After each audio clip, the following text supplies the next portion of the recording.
지난 이야기. 대규모 병력을 투입, 영국의 공세가 시작되고 더욱더 치열해지는 양국의 해상 격돌. 그런데 영국의 자존심이 격침되는 충격적인 사건이 벌어지는데 아르헨티나 해군 항공대 이제 슈페르 에탕다르라는 이제 공격기를 타고 출격을 합니다. 네. 그런데 갑자기 여기서 무언가 발사되는 걸 탁 발사합니다. 수면에 바짝 붙어서 오는 거예요. 1.5m의 뱀처럼 이렇게 한 가운데 미사일이 박힙니다. 사기가 떨어지는 게 문제가 아니라 네. 전쟁의 판도를 바꿔버려요. 영국은 지금 수천 킬로 떨어진 바다에 싸우잖아요. 취약점이 항공모함인데 이 중에 하나라도 침몰하면 전쟁 끝이에요. 영국군 상륙정들이 상륙을 시작합니다. 이게 사실 굉장히 전략적인 성공이었다고 칭찬을 많이 하는 상륙작전이에요. 소위 그 산 카를로스만 상륙작전인데 산 산카를로스요? 동포클랜드 오른쪽 끝에 네. 스탠리라고 있잖아요. 네네. 저 스탠리를 함락시켜야 되는데 저 위쪽 섬에 반대편에 상륙을 해가지고 남쪽 섬을 해치우고 스탠리로 가는 절묘한 작전이었어요. 그러니까 동포클랜드를 방어하면서 스탠리로 밀고 올라가는 작전인 거네요. 산카를로스 상륙 작전. 엄청난 이제 지상군을 데리고 산카를로스에 상륙 작전을 펼치게 되는데 네. 아무리 그래도 기본적으로 지상군을 주둔을 시키고 있던 아르헨티나고 또 뭐 액조세를 비롯한 공군력도 있었고 좀 여러 가지 좀 방어할 수 있는 이 상황이 됐었는데 영국의 이 대규모 상륙 작전을 못 막습니까? 전혀 예측을 못했어요. 예측을 못했다. 그러니까 어느 방향으로 어떻게 올지 예측을 못했고 21일 새벽 4시에 영국군이 상륙작전을 개시합니다. 네. 그래서 6시 30분쯤에 그러니까 먼동이 틀 때쯤에서 두 척의 프리기트함이 인도하는 그 영국군 상륙정들이 상륙을 시작합니다. 이게 전혀 두 뭐 가지 소망 중에 첫 번째 소망도 없어지고 두 번째 소망도 그러니까 원래 전쟁은 최악의 상황을 가정하고 해야지 제가 일로 안 올 거야 이러지는 않겠지 그러면 반드시 져요. 그러면 영화처럼 엄청난 이 저항에 맞부딪힙니까? 막 상륙 이제 작전할 때? 거기서부터 이제 말을 해야 되는데 이미 SAS 특공대들이 중요한 그 아르헨티나군의 관측소나 이런 걸 다 파악을 해놨어요. 그래서 이 관측소에 대고 이제 함포 사격을 하는데 보통 우리가 영화 보면 여러 발 쏘잖아요. 쾅쾅쾅. 네. 한 발에 관측소 하나씩 없어진 거예요. 세상이 바뀌게 바뀌었더라고. 그러니까 이제는 예전처럼 뭐 각도를 재고 뭐 이게 아니라 정말 하이테크로 제기야 제죠 쟤는데 쟤도 수십 발을 떨구던 걸 한 발에 정확하게 때리는 거예요. 그러니까 여기서 아르헨티나군이 공포에 빠져요. 그래서 얼마 안 있던 아르헨티나군이 수비를 하고 있었는데 영국군이 상륙하는 걸 봅니다. 그래도 나름 군인이랍시고 저항을 하려고 하는데 네. 옆에서 뜻하지 않게 하는 아르헨티나 병사가 쓸데없는 말을 해봐요. 어떤 말이요? 야 혹시 저기에 구루카가 섞여 있을까? 이렇게 얘기해버렸어요. 아 근데 있잖아요. 예, 근데 이 말이 옆으로 퍼지면서부터 구루카가 섞여 있을까? 섞여 있대. 야 다 구루카래. 이렇게 해서 소문이 퍼지는 거예요. 가뜩이나 겁을 먹고 있는 마지막 아르헨티나. 그걸 딱 들은 병사가 철모를 벗고 총을 내려놓습니다. 그래서 나 예전에 우리 반에서 개주 1등이었다. 뒤로 뛰기 시작합니다. 그 말은 왜 하고 뜁니까? 자 여기서 이거 짚어야 돼요. 팩트체크, 네. 나 예전에 우리 반 개주 1등이었다. 실제 얘기입니까? 저 같았으면 좀 마라톤 1등이라고 그랬을 거예요. 아니 근데 실제 구루카 용병이 섞여 있긴 했었잖아요. 예, 그 일개대대에 구루카가 있었기 때문에 그리고 구루카 용병의 명성은 이 아르헨티나에도 충분히 펴져 있는 상태였었나 보죠. 모르는 사람이 없었을 거예요. 아니 근데 잘 나가던 아르헨티나 공군이었잖아요. 단순히 이런 정보로 겁먹고 뒤돌아서기에는 다소 아쉬운 감도 있고 정말 그렇게까지 준비가 안 돼 있을까? 라는 의구심이 들거든요. 여기서는 나름 아르헨티나 공군은 최선을 다했어요. 사실 이때 최선을 다할 수 있는 공군밖에 없었기 때문에 아르헨티나 조종사들은 뭐 진짜 밤잠 안 자고 최대한 노력을 했는데 여기서 이제 특히 프리기트함들이 이게 대공 방어가 너무 취약해가지고 네. 이건 포클랜드 전쟁에서 프리게이트함은 그냥 보면 사망 뭐 이런 뜻이 돼버렸어요. 그 아르헨티나 공군이 나름 그런 활약은 많이 했네요. 그 아르헨티나군의 스카이호크가 진짜 결사적으로 폭탄을 투하했는데 이날만 아르헨티나군이 무려 40여 회 출격을 합니다. 그래서 결사적으로 아르헨티나 공군하고 해군 항공대만은 정말 우리가 열심히. 그냥 아르헨티나 이렇게만 생각하면 안 되는 정말 이들은 임무를 다했어요. 비록 이날만 15대의 기체를 상실합니다. 그중 8대는 시 해리어와의 공중전에서 격추가 되고요. 아하. 공중전이 아니라 치고 빠지는 걸 시에리에 가서 덮친 거죠. 5분밖에 시간이 없어요. 사실 5분이면 배 한 척한테 공격하기도 힘든 시간이에요. 그래서 최대한 저고도로 날라와서 보이는 거 때리고 튀는 거죠. 네. 그때 근데 시에리어가 그때- 덮친 거고. 근데 이제 영국 공군은 사실 그 전에 막아야 되는데 네. 영국 군도 해려가 몇 대 없는 데다가 아. 얘들도 15분밖에 작전을 못해. 이게 다 셰필드 사건 때문에 벌어진 일이에요. 아, 항모 뒤로 빼가 돼가지고. 예, 그러니까 할 수 없이 어쨌든 격출시켜야 되니까 도망가는 애들 쫓아서 치니까 그나마 그래도 많이 전과를 올리는데 상륙 작전을 방해할 만한 전과는 아니었고 또 하나 이게 문제가 아르헨티나 공군이 불발탄이 너무 많대. 아. 무려 13발이 불발이 되는데 이게 피하느라고 저고도로 날라서 치고 빠지잖아요.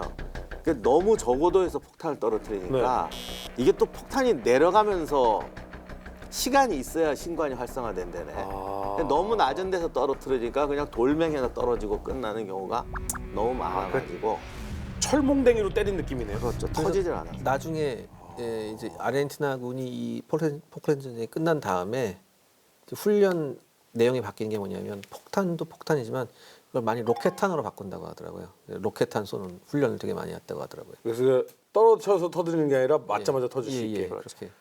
아니 근데 왜 이거 있지 않습니까? 뭐야? 신에게는 아직 3발의 액조새가 남아 있습니다. 이거 조금 이따 쓰려고. 3발 액조새. 아껴요? 예. 아껴 아니 이거는 아껴. 여기는 액조새가 쓸 수 없는 왜냐하면 구조로 그 양쪽 섬의 중간 부분이기 때문에 액조새를 쏘려고 하면 이것도 레이더를 조준해야 되거든요. 아. 근데 이렇게 되면 양쪽에 방해물이 있기 때문에 액조새를 조준하기 힘들어요. 아. 근데 만약에 여기서 액조새가 가능했다면 퀸 엘리자베스호가 그래서 만약에 위협이 됐다면 어마어마한 사건이 있을 수도 있을 뻔했네요. 그거 다 알고 그렇게 한 건데 뭐. 아 그거를 다 계획을 한 거군요. 액조새 피하는 게 가장 큰 목적이었으니까. 근데 이제 이 산카를로스 점령 작전이 끝나고 나서 좀 서글픈 얘기가 있는데 네. 이제 여기 주민들은 전부 다 영국 주민들이잖아요. 그러니까 영국 주민들은 뭐 이제 전투가 또 시작되나 보다 했는데 전투가 시작된 지 얼마 안 했는데 막 누가 문을 두들기더래요. 네. 아르헨티나. 그래서 그렇게 생각했죠. 아르헨티나 분이 또 왔구나. 어. 그래서 이제 또 재워줘야 되나. 그래서 어디 이부자리 펴야 되겠네. 문을 딱 열어보니 영국군이에요. 어? 그래서 영국군. 이제 해방됐으니까 그냥 생업에 종사하세요. 그러고 갔대요. 근데 이제 중요한 건 이 산칼로스에 대한 상륙 작전이 있었을 때 이 네. 아르헨티나군 지휘부의 무능에 대해서 우리가 한번 얘기를 해봐야 됩니다. 포클랜드 전쟁이 끝나고 나서 영국군 내부에서 나온 보고서를 쭉 읽어보면 무슨 얘기가 있냐면 네. 만에 하나 이때 아르헨티나 항공기들이 와서 그러니까 함정을 노리는 게 아니라 상륙부대 위에 폭탄을 떨어뜨렸다면 우리는 상당히 많은 피해를 입었을 것이다. 이렇게 얘기를 해요. 근데 아르헨티나 해군 항공대하고 공군들이 계속해서 함정에만 달려들어요.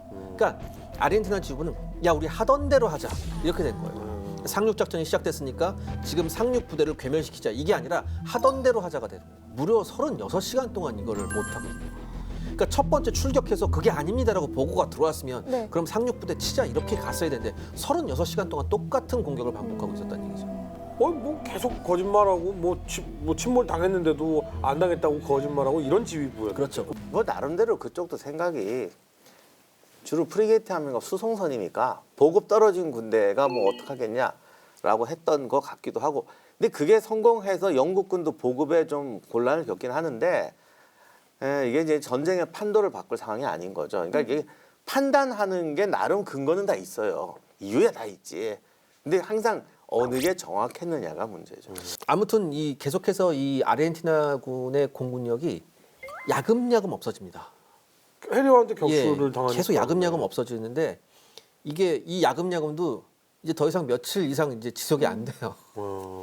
그럼 이제 이 포클랜드 쪽으로 공군력 자체를 투입하는 이제 이 힘이 떨어져 가고 있는 거네요. 전쟁이 어쨌든 지상군이 깃발 꽂으면 끝나는 거거든요. 네. 그러니까 위기의식은 높아졌잖아요. 네.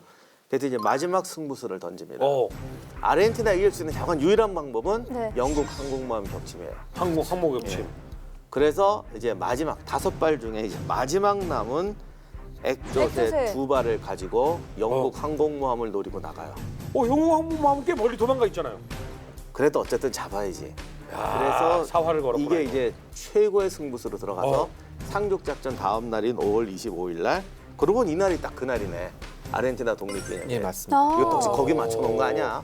그래서 액조세로 항모만 떨구면 보급이 끊긴 영국 부대는 항복할 수밖에 없다. 아니 항모가 없으면 영국군 전투기들이 이제 공중지원이 안 되니까. 이때 이제 영국군의 증언에 의하면 날이 밝자 아르헨티나군의 미라지하고 스카이호크가 새카맣게 날라온다. 그러니까 있는 거 다 버린 거예요 지금. 그렇게 하고 그 틈에 이제 슈페르가 항공모함을 노린 거죠. 네. 그래서 두 너무 발을 궁금해요. 발사했는데 영국군 때는 준비가 돼 있어가지고 좌우간 그 체프 뿌리는 배들이 체프가 뭐예요? 알루미늄 가루예요. 알루미늄 가루를 뿌리면 레이더가 오작동을 막 바짝바짝바짝 하면서 이제 레이더를 교란시키는. 그래서 한 발은 어디 갔는지 모르고 한 발은 체프 때문에 엉뚱한 데로 유도됐는데 엉뚱하게 애틀랜틱 컨베이어라고 화물선인데 이제 그 헬기 수송하던 그런 배가 있어요. 해리어도 싣고 오고. 이게 그 영국군 사이에서는 제3의 항공모함이라고 그렇죠. 불렀죠. 그러니까 이게 원래 컨테이너 싣는 배였어요. 큰 예. 배니까. 항모가 없으니까 여기다가 해리언 이게 수직 이착륙이 되니까 해리어까지 싣고 온 거예요. 네. 여기가 이 배가 맞아서 침몰해버려요. 교란된 액조세가 엉뚱한 애를 때렸구나. 그러니까 이게 항모 역할을 하는데 항모는 아니니까 그쵸. 보호가 덜 됐나 봐. 그 당시 그 아르헨티나 공군 조종사의 증언을 들어보면 항모 허미지였다고 판단을 했대요 자기는. 맞췄다. 예, 그래서 쐈고 교수님 말씀대로 이게 명중이 돼가지고 함이 전소가 됩니다. 우와. 전소가 되고 그 선장을 포함한 12명의 승무원이 그 자리에서 즉사하고 그다음에 9대 대형 수송 헬기 그다음에 지상 부대 위에 있었던 보급품 이게 전부 다 소실이 되죠. 엄청난 피해가 타격을 컸어요. 줬네요. 네. 그래서 당시 국내 신문에 인빈시블을 때렸다고 보도가 막 나와요. 그렇죠. 우리 같은 사람은 우리나라에서는 실황을 모르니까 네. 뭐 인빈시블이 맞았대, 영국은 아니래 난리가 났었어요. 아무튼 이날 아르헨티나는 7대 항공기를 또 손실을 했고요. 그러니까 이제 나중에 제가 뭐 앞에서도 그 무기고에서도 잠깐 언급을 했었지만 전쟁이 끝나고 나서 이제 분석을 해보니까 만약 이때 아르헨티나군이 한 10발에서 14발 정도의 더 가지고 액조세가 더 있고 있었으면. 슈페르 애탕다르도 한 10몇 대 정도 있었으면 전쟁이 어떻게 굴러갔을지 모른다. 그러니까 아르헨티나도 액조세의 위력을 몰랐다고 그렇죠. 봐야지. 이렇게 결정적인 역할을 하게 될 줄은 몰랐던 거죠. 이제 이쯤 되니까 이 대공세가 있고 난 이후 한 5월 28일 무렵까지 되면 아르헨티나군 항공기 격추 대수가 60대가 넘어갑니다. 이건 한마디로 아르헨티나는 더 이상 띄울 항공기가 없다는 얘기예요. 그렇죠. 그래서 지상군이 마음 놓고 활약하게 돼요. 근데 이게 또 웃기게 지상군이 상륙했는데 일파가 전투 한 4,000명 정도였거든요. 네. 영국군이. 아르헨티나군은 수비대가 한 11,000명 이상 있었어요. 네. 그럼 요새 험한 험지에 요새야 된 땅에 네. 수비가 만천이고. 그럼 지상전에서 약간 아르헨티나가 좀 더 그러니까 걸어볼 객관적인 전략으로 보면 이거 공격 못하죠. 그렇죠. 여지껏 저희가 들어왔던 바로 따지면 저는 12만 명이 있었어도 크게 못 져서. 그러니까 영국군이 이게 다 정예부대들이어갖고 개인적으로도 세지만 기자님이 아까 SAS 얘기했지만 SAS가 중요한 게 사실 우리는 특공대 영화 그러면 매일 어디 들어가서 폭파시키고 그죠. 이런 거 좋아하는데 진짜 특수부대의 역할은 정찰이에요 사실은. 얘들이 맹활약을 해가지고 보이지 않게 영화로도 못 만들어 이러고 와서 뭘 영화를 만들어.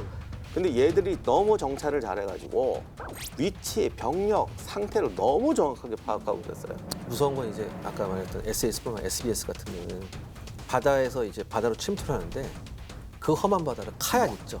네. 카약 타고 갑니다. 어머. 카약 숨겨놓고 산에 올라가서 정찰한 다음에 다시 내려와서 우와. 거기서 통신하고 카약 타고 다시 잠수함으로 돌아오고 아니 근데 공격을 받지 않아요?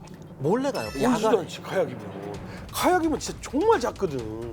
파도가 잔잔해도 카약은 위험할 수 있어요. 중심을 못 잡으면 이게 한번 뒤집어지면 네. 기술이 없는 사람들은 계속해서 진짜 뒤집어져 한번 있고 타보셨다고? 계속 뒤집어져 있어요.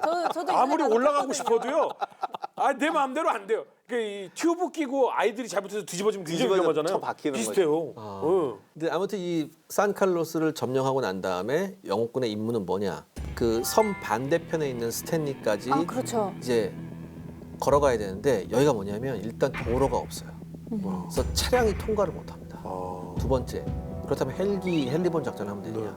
날씨가 아직까지 진눈깨비가 계속 날려서 어떤 그 최소한의 보급품만 줄 수 있는 헬기 수송은 가능하지만 대규모 병력을 싣고서 할 수 있는 헬리본 작전은 불가능합니다. 그래서 어쩔 수 없이 병사 걸어가나요? 1인당 40-50kg의 짐을 짊어지고 이 50마일이 넘는 거리를 도보로 통과해야 되는 거예요. 50마일이면 80kg. 근데 여기서 또 영국 언론이 또 오바를 또 합니다. 네. 이겼다. 포트 스탠리로 걸어가야 되는데 그걸 실황을 중계를 해요. 아 그럼 아르헨티나 그거 하다가 군에게 이제 한번 다 보여주는 거 아니에요? 해차게 당했잖아요. 그렇죠. 그거 하다가. 실황 중계를 하는데 과거에 우리가 이미 배운 바가 있거든요. 실황 중계만 하면 되는데 거기서 아주 그 시청자들의 알 권리를 너무나 생각했던 한 BBC 기자가 이런 얘기를 합니다. 이번에도 BBC군요. 우리 군은 고즈그린과 다인 방향으로 우회하여 포트 스탠리로 가고 있습니다. 내비게이션이에요? 이걸 아니, 아르헨티나 군이 보고 있는데 전략을 가르쳐 준 거죠. 불러주고 있어. 그러니까 이게 참 어처구니 없는 일이지 않습니까? 나중에 전쟁 끝난 다음에 많은 영군 장교들이 BBC를 살인죄로 기소를 합니다. 그럴 만한. 이건 말 같지도 않은 일을 너네가 벌였다. 근데 BBC 입장에선 왜 그런 거죠? 시청률에 눈이 먼 거죠. 아니 근데 정말 이 방송으로 인해서 정말 아르헨티나 군의 승리로 이어지게 된다면 네. 그건 그렇게 진짜로 큰 되면 문제죠. BBC 입장에서는 뭐 어떻게 보상이라든지 실제로 아르헨티나군이 이 방송을 보고 고즈그린하고 다윈 방향에 병력을 강화 배치합니다. 아 당연히 그렇겠죠. 여기에 온 보도반은 그 영국뿐만이 아니라 전 세계에서 다 왔어요. 그러니까 프랑스도 왔었고 특히 미국 보도반이 많이 왔었어요. 그래서 취재를 하고 있는데 그렇게 되면서 사실 취재 경쟁이 되잖아요. 그렇죠. 취재 경쟁이 되면서 영국 본토에서 하는 방송인데 얘네보다 하나는 더 얘기해 줄 수 있는 게 있어야 될 거 독점. 아니냐. 이런 게 아마 작용했을 거예요, 제 생각에. 그러니까 이것도 정말 이 전쟁이 얼마나 끔찍한 것인데 이거를 놀이로 보는 것 같은 느낌이 들어서 저는 솔직히 근데 세상이 어떻게 보면 우리가 왜 합리적이 아니냐 그러는데 그 합리적인 게 한 개만 있으면 문제가 없지. 근데 여기서 볼 때는 이게 합리적이고 저기서 볼 때는 저게 합리적이거든요. 그 전에 런던에서 그 대사관 인질 사건 나서 SA 특공대 들어갈 때 네. BBC 기자한테 지금 곧 특공대 공격할 것 같습니다. 못하게 하고 딴 보도를 하라고 그래요. 이제 특공대 들어가려고 그러니까 이런 보도를 해달라. 기자가 여기서 막 갈등하고 이래도 되느냐. 그게 어느 게 옳다가 어디 있어요. 저널리즘과 막 이 네, 사이에서 그렇죠. 갈등을. 그리고 물론 당장의 인질 구출 작전만 보고 인질의 가족들이라면 이게 말이 되는 소리냐. 근데 또 그런 식으로 언론이 한번 정부의 어떤 목적에서 왜 아무리 선한 목적이라고 해도 전례를 만들면 그거는 또 여러분의 또 다른 사람의 아이와 자녀들에게 피해가 갈 수도 있고 또 다르게 될 수가 있거든요. 뭐 그런 게 있기 때문에 세상이 갈등하는 거는 합리와 비합리 때문에 갈등하는 게 아니라 사실은 합리와 합리 때문에 갈등하는 거거든요. 아하. 근데 사람들은 내가 합리롭다, 정의롭다, 네. 확실하다, 기준이 맞다 그러면 넌 악이야. 반대쪽, 그렇죠. 이래 버린단 말이야. 아하. 그래서 선과 악의 대결로 이해하기 때문에 세상이 살벌해지는 거야. 아하. 근데 여기에서는 분명한 건 아르헨티나 쪽은 합리적이진 않은 것 같아요. 여기 지금 현재 상황은. 다시 전쟁으로 돌아와서 결국 결과는 영국군의 승리로 이렇게 허무하게 끝이 나는 아니 건가요? 허무하지 않죠. 아니에요. 여기서 이제 구즈그린에서 영국군 제2공수대대 같은 경우에는 정말 많은 고생을 합니다. 어.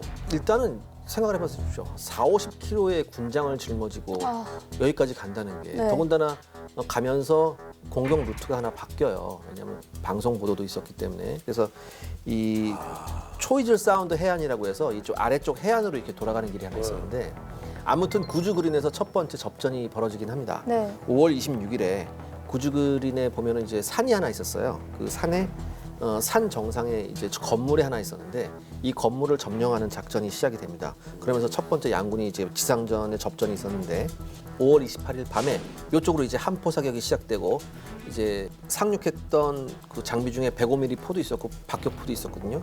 이런 이제 중화기를 동원해서 여기를 공격을 하기 시작하는데 여기서 이제 백기가 일단 딱 떠올라요. 백기, 아르헨티나군이 항복을 하고 백기가 딱 떠올라요.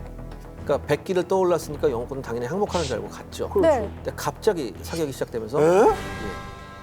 그러니까 좀 해서는 안 되는 짓을 하죠. 그건 진짜로 아무리 전쟁이 뭐 그렇다고는 해도 그래서 2명의 영국군 병사가 여기서 사망을 합니다. 어. 그러니까 영국군 병사는 이제 어떻게 되겠습니까? 더 이상 믿을 수가 이상, 없겠죠. 그쵸.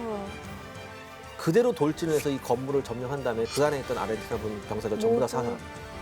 이건 당연한 거예요, 사실. 그러니까 어쩔 수 없죠. 왜냐면 이제는 절대로 그 신뢰를 그쵸. 지키지 않는다는 걸 알고 있으니까. 근데 이게 포클랜드에서 벌어졌던 지상 전투 중에 제일 치열했던 게 구스그린 또는 다윈이 목표가 다윈이라고 구스그린은 두 곳인데 이게 왜 보면은 아까 왜 섬이 남쪽 북쪽으로 있는데 중앙에 다리 같은 집 정말 네네네. 다리처럼 생겼어요. 요 다리를 건너가는 작전이에요.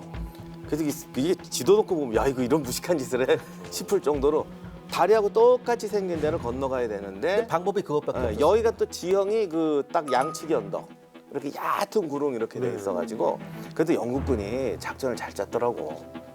그래서 중대를 4개로 나눠가지고 가장자리로 공격을 해요. 가운데로 돌파를 안 하고 그래서 A, B, C 중대한테 가장자리 목표를 하나씩 주는 거야. 그래서 얘는 이쪽 치고 넌 이쪽으로 치고 그래서 이렇게 치고 공격하는 사이에 가운데로 제일 중요한 중대가 돌파에 들어가는 거죠. 그런 식의 이제 시간차 공격과 양동 작전을 한 번 쓰는 게 아니라 2번, 3번 써서 구스그린까지 가는 그런 작전이었어요. 근데 여기 이제 벌판 같은 데가 한 곳 있었는데 여기서 이제 아르헨티나군이 M2 중기관총이라고 있습니다. 이제 12.7mm짜리 그거를 단발 사격 모드로 딱 놓고서 아주 신중하게 조준해서 이거를 마치 저격총처럼 사용했었습니다. 근데 의외로 이게 사정거리가 길었기 때문에 영국군이 갑자기 탁 얼어붙어요. 그러니까 이 여기를 공격하던 제2공수대대의 이제 영국군 지휘관이었죠. 존슨 중령이 직접 나섭니다.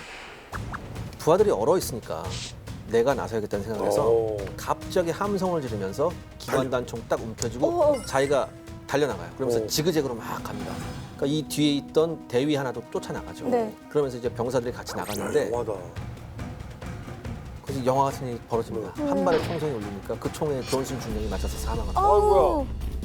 바로 사망을 해요. 그래서 와 아르헨티나군에 그렇게까지 또 네. 숙련도가 높은 스나이퍼가 저격. 있어요. 아니 그러니까 이게- 아르헨티나군이 다 예. 고등하진 않았고 그리고 쉽게 말해서 저는 이걸 약간 럭키샷이라고 하는데 생각을 하는데 근데 이 존슨 중령이 사망을 하자 갑자기 또 대대가 또 얼어붙습니다. 당연하겠죠. 근데 이제 그나마 영국군한테는 다행인 게 날씨가 조금 개었기 때문에 통신을 해서 바로 해리어가 날아와서 여기를 폭격을 해요. 이렇게 되면 사실상 끝난 거예요. 그래서 이 지역의 아르헨티나군 지휘관이 누구였냐면은 페드로 조라는 장군이었는데 이 사람이 독실한 가톨릭 신자였거든요. 근데 이 사람이 이런 얘기를 해요. 부하들의 목숨을 구하기 위해서 항복을 하겠다라고 이제 오후 2시경에 전달을 하고 이제 오후 3시경에 양군 사이에 합의가 되죠. 그래서 이제 아르헨티나군 장병들이 이제 방어 참호에서 이제 나와서 자신들의 국가를 합창합니다. 합창을 쭉 하고 이제 무기와 장비를 버린 다음에 이제 항복을 정식적으로 하죠. 근데 이제 여기서 영국군이 놀랍니다. 이때 이 구스그린을 공략했던 영국군 병력이 한 600명 정도였는데 항복해서 나온 아르헨티나군은 약 한 1,400명 정도. 우와. 뭐야. 그래서 저는 아까도 600명 정도였는데 나온 사람이 뭐 60명이다 뭐 이렇게 아까도 얘기하실 줄 말씀드렸잖아. 알았어요. 아르헨티나 수비군이 훨씬 많다니까요. 아무튼 이 포트 스탠리가는 그 초입에 있었던 구스그린과 이 다윈이 영국군 수중에 떨어집니다. 이제는 본 게임이 시작이 돼야 되죠. 10,000명이 넘는 병력이 있는 포트 스탠리로 이제 영국군이 진격을 하게 됩니다. 아, 근데 포트 스탠리는 모든 면에 있어서 아르헨티나군한테 지금 유리한 상황입니다. 그렇죠. 일단은 영국군은 길게 지금 보급선이 늘어진 상태고 포트 스탠리에는 모든 아르헨티나군 보급이 다 집결돼 있기 때문에 어느 정도 준비가 된 상황이었고 네. 그다음에 주둔한 지 2달이나 지났기 때문에 어느 정도 이제 방어선을 구축할 시간이 좀 충분했었어요. 그랬고 영국군 예. 입장에서는 많이 떨어져 있을 상태인 거잖아요. 그렇기는 한데 너무 오래 거기서 죽치고 앉아 공포감에 떨어갖고 애들이. 사기는 날이 갈수록 떨어지고 뭐 그랬다는 설도 있어요. 근데 영국군 입장에서는 지금 포트 스탠리는 공격하기 대단히 힘들었습니다. 왜냐하면 유일한 포클랜드 제도에서 유일한 인구 밀집지대예요. 그러니까 앞선 작전만큼 폭격이나 함포 사격을 마음대로 할 수 없는 그렇죠. 상황이었습니다. 시가전이 자칫하면 될 수도 있으니까. 그렇죠. 왜냐하면 지금 전 세계 이목이 집중돼 있는데 네. 여기서 자칫 민간인의 사상이 난다면 이건 비난을 피할 길이 없는 상황이거든요. 그 이게 현대전이라서 그런지는 모르겠지만 여지껏 우리가 배워왔던 전쟁이라는 것, 네. 그 끔찍함, 뭐 그리고 그 어떤 사상과 이념 전혀 달라져 있어요. 그렇죠. 네. 자 그런 상황에서 이제 영국군은 스탠리를 찾아야지만 하죠. 탈환해야만 하죠. 근데 구스그린에 갔던 부대는 이제 대대장도 전사했고 여기 이제 후발대 5천 명 새 증원 부대가 또 옵니다. 네. 그래서 6월 초에 다른 부대죠. 5천 명이 포트 스탠리를 공격하는데 여기 수비대가 11,000명? 네. 뭐 2배 가까이 야포의 되네요. 기관총에 박격포에 장갑차까지 만발의 준비가 요새화된 돼 있는 중년 상황이네요. 11,000명을 5,000명이 공격하는 거죠. 그러니까 근데 세계 언론이 집중돼 있기 때문에 여기서 이제 영국이 6월에 접어들어서 6월 2일 날 한 번은 이제 전 세계 언론에 보여줄 수 있는 얘기를 한번 하죠. 아르헨티나군이 명예롭게 항복할 수 있는 기회를 주겠다라고 해요. 그래서 대체 수장이 뭐라고 얘기하냐면 아르헨티나군이 포클랜드로부터 무조건 철수를 결정한다면 최대 2주간의 여유를 주겠다. 그 밖에 다른 일체의 제한이나 흥정은 거절한다라고 얘기합니다. 당연히 아르헨티나는 거부했겠죠. 얘기도 안 들어보고 일단 거절부터 하셨어. 6월 5일 날 하나의 또 좀 어떻게 보면 영국군으로서는 좀 참담한 일이 벌어지는데 네. 아무리 잘 나가는 군대라도 전쟁을 지나치게 빨리 끝내려고 무리한 수를 두게 되면 네. 패착이 발생하는 법입니다. 여기서 영국군이 한번 생각을 해요. 왜냐하면 포트 스탠리로 그냥 밀고 가면 어떤 일이 벌어질지 모르니까 제2의 교두보가 하나 필요하겠다는 생각에 네. 항공 정찰을 한번 해봤는데 여기에 피츠로이하고 블러프 코프라고 불리는 그 포트 스탠리부터 얼마 떨어지지 않은 해안이 완전히 무방비 상태로 노출되어 있는 걸 발견해요, 영국군이. 아 여기다가 지금 상륙을 하면 되겠네. 의외로 좀 빨리 끝날 수도 있겠다라고 해서 100여 명의 병력을 헬기에 실어서 급파를 합니다. 네. 그 다음에 이제 수송선까지 2개를 파견해서 이쪽으로 접근을 했어요. 그래서 여기서 이제 하역 작업을 하고 있어요. 이쪽으로 왜냐하면 영군이 판단하기에 이미 아르헨티나의 항공 전력은 없다라고 생각을 했었기 때문에 이 작전을 실시하고 있었는데 갑자기 2대의 미라지하고 스카이호크 전투기가 나타나요. 그러니까 2대의 미라지, 2대의 스카이호크 전투기가 나타나. 이 4대의 아르헨티나군 항공기가 초저공으로 날아와서 폭탄하고 로켓탄을 쏘았고 두 대의 수송선이 전부 다 피격이 됩니다. 그 중에 한 척 같은 경우에는 후미에 폭탄이 명중해서 완전 대파가 돼요. 그게 또 탄약운 반선이었거든요. 아무튼 이 아르헨티나 공군이 마지막 남은 7대 가지고 계속해서 파상 공격을 합니다. 여기다가. 네. 결과가 상당히 참담한데 그러니까 여기서 웨일즈 연대에서 약 50여 명의 사상자가 나고 100여 명이 이제 중상을 입고요. 해군 장병도 약 20명 이상이 사망을 합니다. 그래서 아르헨티나는 이날 특별 성명을 발표하죠. 뭐라고 발표하냐면 아르헨티나는 영국군 사상자가 400명 이상. 그다음에 이제 영국군은 더 이상 전쟁을 계속할 여력을 상실했다. 이렇게 아르헨티나는 발표를 했는데 영국 국방성은 그냥 침묵을 해버립니다. 뭐래 이런 거요? 콧방귀 아니었을까요? 왜냐하면 이제 포트 스탠리에 대한 본격적인 준비가 있는데 여기서 떠들어봤자 이건 뭐 떠들 필요가 없다고 생각한 거죠. 우리 작전이나 하자. 그렇죠. 약 1,700명의 이제 영국군 제3공수대대하고 해병대, 그다음에 커만도 대대원들이 이제 전투를 개시하게 됐는데 이때 아르헨티나군이 아까도 말씀드렸던 11,000명 정도 있었는데 사기가 많이 떨어졌죠. 사기도 떨어졌고 물론 뭐 특수부대도 있었고 좀 이랬지만 대부분이 초짜였어요. 그리고 양군의 대치 상황이 조금 왜냐하면 이게 시가가 있다 보니까 되도록이면 바짝 붙어서 싸워야 됐었거든요. 네. 이런 과정에서 이제 백병전이 일어나는데 오. 대부분 영국군은 평균 4년 이상 복무했던 군인들. 이제 그 아르헨티나는 어저께 징집된 애들도 있었고 뭐 그러니까 쉽게 말해서 네네. 지난달까지 이제 집에 있다가 이제 오늘 일도 있었고 상대가 안 되죠. 여기서 밤에 당연히 야습할 거를 알았을 텐데 야습을 예측을 못해서 영국군이 야습을 하니까 계속 무너지기 시작하는 거예요. 그다음에 한발 남은 액조세 네. 여기서 나옵니다. 아유. 한포 사격을 지원하던 이제 영국 프리키탐 글래스 모건호가 있었습니다. 근데 여기서 이 글래스 모건함의 액조세가 쇄도해서 오. 이 글래스 모건함이 피해를 입습니다. 오. 그래서 무려 13명의 전사자가 발생을 했죠. 근데 이상하게도 이제 아르헨티나군 기록 보면 이 액조세를 누가 쐈는지가 안 나옵니다. 가장 중요한 기록이어야 되는 거 아닌가요? 모르겠습니다. 저도 왜 그런지. 나라에 5발밖에 없는 그리고 이 전체 지금 현재 포클랜드 전투에서 아르헨티나군의 그 어떤 전공 중에 가장 큰 전공을 가지고 있는 왜 졌는지를 적절하게 보여주는 거죠. 이제부터는 이제 뭐 헬기로 105mm 야포를 가지고 와서 이제 영군이 때리기 시작합니다. 아르헨티나군도 야포 반격을 하는데 명중률이 뭐 서로 비교할 수 없을 정도. 복무 기간 자체가 너무 차이가 나는 것도.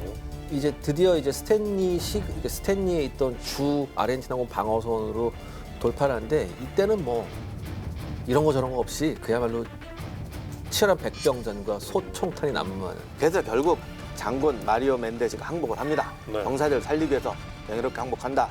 6월 14일에 항복하는데 포로가 되게 9,800명이에요. 공격한 영국군이 5,000명이 안 되지 아마. 스탠리 쪽으로 들어간 건 5,000명? 제가 알기로는 4,500명이 채 그러니까. 안 돼요. 시내에 숨어들었던 아르헨티나군이 곳곳에서 자기들 스스로 100개를 내겁니다. 뭐 런닝샷을 번다든지 아니면 인근 집에 들어가서 침대 시트를 빌려주세요. 뭐 이렇게 해가지고 이렇게 딱 해놔요. 그래서 언제든지 오라. 우린 다 준비가 돼 있다. 데려만 갈 수 네. 있어요. 근데 아르헨티나군 입장에서는 이게 우리나라 땅이다 하는 생각도 사실 그렇게 강하지 않았던 것 같아요. 와봤자 다 영국 사람 살고 있고. 그렇죠. 그러니까 이제 아르헨티나는 목표는 이겁니다. 어떻게 보기 흉하지 않게 항복하느냐. 그렇죠. 이거죠. 그래서 그러니까 영국, 네, 참 대단한 게 영국이 여기서 배려를 해줘요. 어떻게요? 아르헨티나를. 예를 들어서 만약에 우리가 어느 나라하고 전쟁을 했는데 우리가 이겼잖아요. 그럼 뭐 항복 조이식 할 때 뭐 언론 난리 나지 않습니까? 그렇죠. 전 세계 생방송 나오고. 그러면서 뭐 지금 뭐 펜을 들었습니다. 뭐 이것까지 막 중계를 할 텐데 절대 사진도 찍지 않는다. 사진을 찍어도 영군 사령관만 보이게 찍어요. 사진을 한번 보시죠. 굉장히 신사적으로 마무리하려고 했네요. 네. 항복 조인 그 예. 체결서인데 예. 저거를 영국군 사령관만 들고 있는 거예요. 그렇죠. 무어 제독인데 저 사람만 들고 있어요. 굉장히 잘생겼어요. 저게 유일하게 남아 있는 항복 조인식의 사진입니다. 근데 얼굴을 보면 확실히 승리를 한 쪽의 군인이구나라는 게. 그 다음에 저 항복 조인서의 내용을 보면 심지어 무조건 항복이라는 얘기도 빠져 있습니다. 무조건이라는 얘기 빼달라. 그렇게까지 비굴하게 항복은 싫다. 그래도 전쟁 끝나셨는데 너무 해맑게 웃고 계셔가지고. 끝났으니까 해봐. 예. 그래서 이제 항복 조인이 되고 난 다음에 14일 오후 9시였거든요. 이제는 아무 쓸 필요도 없으니까 평문 전송을 합니다. 이 무어 제독이 뭐라고 하냐면은 포클랜드 시간 14일 오후 9시 아르헨티나 점령군은 그들의 장비와 더불어 본관에게 항복했습니다. 포클랜드 군도는 다시 한번 그 섬의 주민들이 원하는 정부에 의해 통치되게 되었습니다. 신이여 여왕 폐하를 보호하소서. 마지막에 또 그런 거. 늘 하는 말이지. 여왕 폐하를 위하여. 그러니까 나중에 아르헨티나군이 항복하고 보니까 영군이 혀를 내두릅니다. 박격포나 중포 뭐 이건 뭐 말할 수도 없고요. 장갑차까지 있었고 그 아르헨티나군이 이제 던져놓은 총들이 있습니다. 그 사진 한번 보시죠. 이제 아르헨티나군이 항복하면서 총들을 영군한테 주는 건데 산더미 같이 쌓여 있습니다. 근데 이 사진 장면은 그 날씨도 함께 되게 느껴지면서 그렇죠. 굉장히 바닥에 씁쓸한 그 축축하고. 느낌이 그 확 밀려오네요. 저기 또 하나 사진이 있습니다. 이제 영국군 공수부대한테 아르헨티나군이 포로가 됐는데 포로가 된 아르헨티나군이 전부 다 17, 18이에요. 지금 상처 입고 저러니까 지금 한심해서 보는 겁니다. 왜 이런 애들까지 여기다 데리고 나와가지고. 당시 아르헨티나 자체에서 비판하기를 뭐 부에노스아이레스 거리에서 신문파리 소년 뭐 네. 껄렁껄렁 놀고 있는 애 쓸어 데려갔다. 이런 애들이 저희 가서 영국 해병대랑 상대가 되냐? 뭐 이런 비난도 있었다고 하더라고요. 자, 아무튼 이렇게 해서 전쟁이 끝났습니다. 이 영국군 이 전쟁에서 25,000의 병력을 이제 파견을 해서요. 전사가 255명, 그다음에 부상이 약 600여 명 났고요.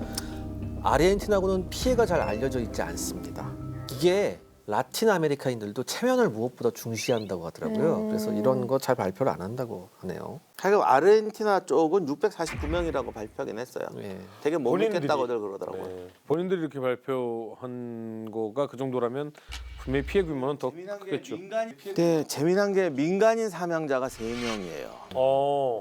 그러니까 우리가 참 오랫동안 고중세 전쟁하면서 야, 저 어떻게 저러냐 뭐 그랬는데 결국 뭐 요즘도 또 지금도 아프리카 같은 데 내전 나고 뭐 폭동 나는 거 보면 통계가 안 잡혀요.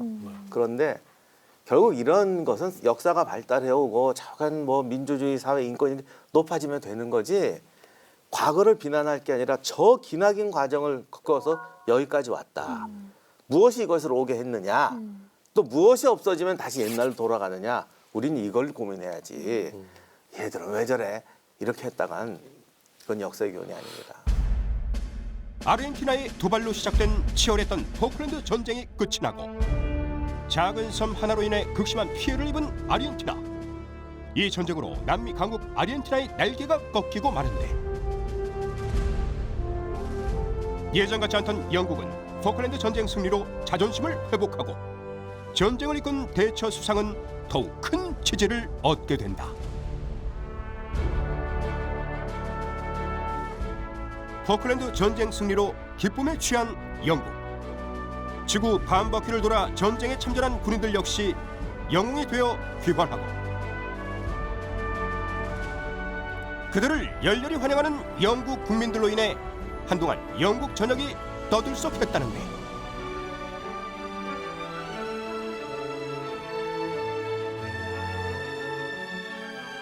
온 국민이 하나가 되어 지켜본 포클랜드 전쟁은 영국인들의 애국심을 고취시키는 사건으로 길이 남게 된다. 사실은 그 독재 정권을 유지하기 위한 어떤 좀 발버둥이었다라고도 볼 수 있는데 이 전쟁을 통해서 독재 정권은 상당히 큰 타격을 입었을 것 같습니다. 정권을 이제 내주게 되죠. 민주화 물러나게 정권 되는군요. 설치되고, 그러니까 민주화 정권이 들어서게 되고. 민주화라고 했는데 아르헨티나 지금도 어지러워요. 나아졌겠죠, 그때. 아니야, 요즘도. 전 세계에서 제일 경제 상황이 지금 안 좋은 나라 중에 지금 그 IMF도 들어갔잖아요. 됐고. 그래서. 근데 이게 이때 전쟁에 졌을 당시에 네. 아르헨티나 국민들이 전쟁에서 진 줄 몰랐어요.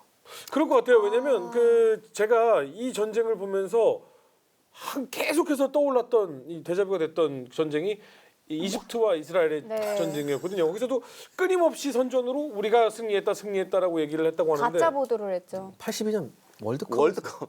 월드컵 나갔다가 알았대. 아 그때까지도 국민들은 모르고 있었던 모르고 거예요? 있었는데 아르헨티나 선수들이 월드컵에 나갔잖아요. 네. 근데 뭐 우리 뭐 전쟁에 작년에 영하는데 이겼다? 뭔 소리야? 너네가 졌어. 이렇게 생겼어. 아, 그 82년 그러니까 피파 아르헨티나 국가대표 선수들이 네. 다른 곳에 가서 사람들하고 얘기하다가 야 근데 영국 이번에 나왔냐? 걔네 우리한테 지고 나서 못 나온 거 아니냐? 이렇게 얘기했다가 전 세계 사람들이 니네가 졌어라고 얘기를 듣고 그때서야 비로소 한 거예요? 그러면서 아르헨티나가 진 걸 1982년에 했어요. 아르헨티나 국민들이 안. 와, 근데 이건 너무 좀 치욕스러운 그 거 월드컵 아닌가요? 국가대표 선수들이 그러면 돌아가서 그 얘기를 한 거예요? 뭐 기자들도 듣고 했겠죠. 월드컵 나왔으니까. 그러니까 보도 통제도 완벽하게 했었기 때문에. 그런 거는 전쟁하는 것보다 참 잘해요. 아. 전능력으로 전투를 했으면 저렇게까지는 안 됐을 텐데. 그러면 포클랜드에는 평화가 찾아왔고 이 이후에 영국에는 어떤 변화가 있었을까요? 그야말로 대처의 승리로 끝났죠. 그래서 사실 처음 시작할 때 말씀드렸지만 처음 전쟁 결정할 때의 그 위태로웠던 상황은 말씀드린 것보다 훨씬 더 모험적이고 네. 대단한 결단이었어요. 근데 그 덕분에 보수당이 다시 재집권하고 아하. 소위 우리가 알고 있는 철의 여인 마가렛 대처의 신화가 시작이 돼요. 여기가 시작이군요. 네, 그래서 뭐 대처의 정치에 대해서는 뭐 우리가 논할 바는 아닌 것 같고 하도 논란들이 심하니까. 근데 아무튼 그렇게 돼서 대처의 신화가 본인 개인적으로 성공작이었고 네. 그래서 보수당 정권과 대처의 신화가 시작이 된다.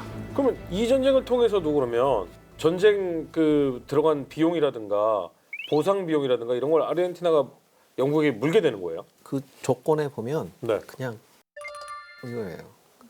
진 걸로 하고 물러나라. 그러니까 맨 처음에 아까 대처도 성명을 발표했었잖아요. 그게 뭐였냐면 조건 없이 물러가면 우리도 아무것도 없던 일로 없으니까. 하겠다. 이게 여기 지금 쟤네한테 저 군사 독재 정권한테 전쟁 배상금 내겠어요? 낸다 한들 국민을 더 쥐어짜겠죠. 그럼 비난은 결국 영국이 받을 겁니다.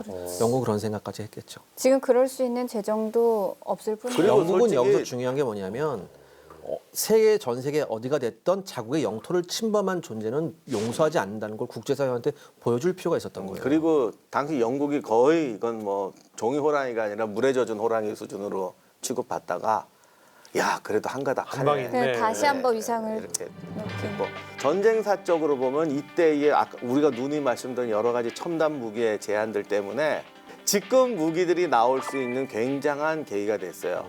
적어도 탐지 못하는 것 때문에 이지스함이라든가 여러 가지 보안책이 나오게 됐죠. 지금 방금 박사님이 말씀하셨듯이 그리고 또 기자님이 이 포클랜드 전쟁에 앞서서 이 말씀을 해주셨었거든요.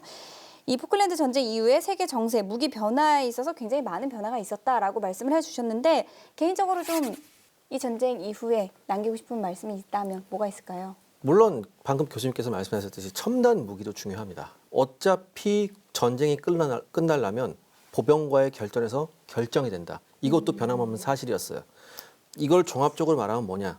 첨단 무기를 썼던 뭘 했든 전쟁이 이기기 위해선 프로 군대가 필요하다. 사실 아르헨티나는 거의 100년 넘게 실전 경험이 없었고 영국도 1950년 수에즈 분쟁 이후에 실전이 없었던 상태였어요. 하지만 포클랜드 전쟁이 발발하는 시점까지 양쪽 군대가 걸어왔던 길은 전혀 달랐거든요. 그렇기 때문에 이 포클랜드 전쟁 이후에 오히려 영국 쪽에서 훈련 내용이 수정됩니다. 병사 개개인을 조금 더 혹독하게 훈련시키는 방향으로 바뀌어요. 이겼음에도 불구하고 네. 우리가 더 준비해야 된다. 중요한 건 아르헨티나는 별다른 그 훈련 교리의 변화가 없었습니다. 아니 그러니까 저는 사실 이 전쟁에서도 보면 최첨단 무기가 활약도 하지만 최첨단 무기가 그러니까 제대로 활약을 못하거나 최첨단 방어 체계가 너무나도 쉽게 무너지는 경우를 봤잖아요, 저렇게. 그런데 무너지지 않는 게 하나가 있어요. 사람이요. 사람이 확실히 준비가 되고 사람이 확실히 마음이 준비가 되고 몸이 훈련이 돼 있으면 그것은 배신하지 않는다라는 건 각 전쟁에서 다 보여지는 것 같아요. 오늘 결론은 허준 씨가 아주 훌륭하게 결론 내리신 것 같습니다. 그렇지만 그 사람이 동등할 때는 또 무기가 큰 몫을 하는 거죠. 뭘 그런 얘기를 해요? 그냥 잘 마무리했으면 됐지. 그러니까 두 개가 동시에 가야 된다 이거죠. 다음 이야기. 진짜들이 온다. 강국들의 빅 매치. 미국과 영국의 격전. 미국의 화이트하우스가 만들어진 전설적인 전쟁. 제2차 미영 전쟁 첫 번째 이야기. 치시 껄렁한 이유로 붙지는 않았을 거 아니에요. 네. 어마어마하게 폭넓은 배경이 있습니다. 체사피크 사건이라는 사건이 터집니다. 책사피크. 네, 멀쩡하게 자기네 영역에서 초계 임무를 하고 있는데 이 포를 쏴서 3명이 사망하고 14명이 부상을 당합니다. 실제 맞춘 거예요? 예, 위협도 아니고? 예, 쐈어요. 인디언들이 화가 나니까 싸울 거 아니에요. 네. 적의 적은 우리 편이잖아요. 그렇죠. 영국하고 손을 잡기 시작. 그렇지. 지금 우리 땅을 뺏는 저 미국의 가장 큰 적은 영국이다. 예. 미국 대 연합군이네요. 그렇죠. 영국만 없어지면 이제 다 우리 건데 이렇게 근데 미국이 정말 큰 꿈을 꾸고 있네요.